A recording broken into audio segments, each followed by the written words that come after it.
આપણે જાણીએ છીએ કે દેશને માટે આપણે દેશ ભાવના હોય છે, પરંતુ આજના સમયમાં લોકો પોતપોતાના ધર્મને જે રીતે મહત્ત્વ આપે છે, પોતપોતાના ધર્મના તહેવારો ઉજવે છે, એ વસ્તુ બરાબર છે. પોતપોતાના ધર્મના તહેવારને આપણે એન્જોય કરીએ છીએ. હમણાં તાજેતરમાં ઉત્તરાયણ ગઈ, ત્યારે આપણે સવારના 4 વાગે 5 વાગે ધાબા પર ચડીને આપણે પતંગો ચગાવ્યા હશે.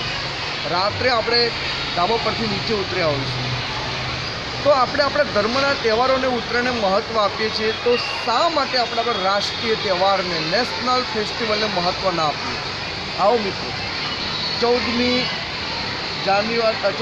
ઓગસ્ટના રાત્રે 1947ના દિવસે સમગ્ર ભારત જાગ્યું હતું, કારણ કે 15મી ઓગસ્ટ 1947નો દિવસ એ ભારતની આઝાદીનો દિવસ હતો.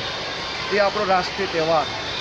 અને 26મી જાન્યુઆરી 1950ના રોજ ભારત દેશનું બંધારણ અમલમાં આવ્યું, પ્રજાની હાથમાં સત્તા આવી, જેને આપણે પ્રજાસત્તાક રિપબ્લિક ડે કહીએ છીએ. એ આપણા 2 રાષ્ટ્રીય તહેવારો છે.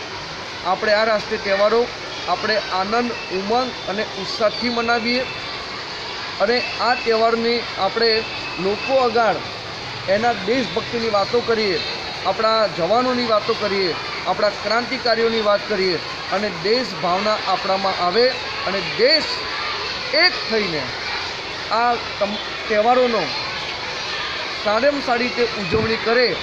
એ માટે આપ સૌને નમ્ર નિવેદન છે.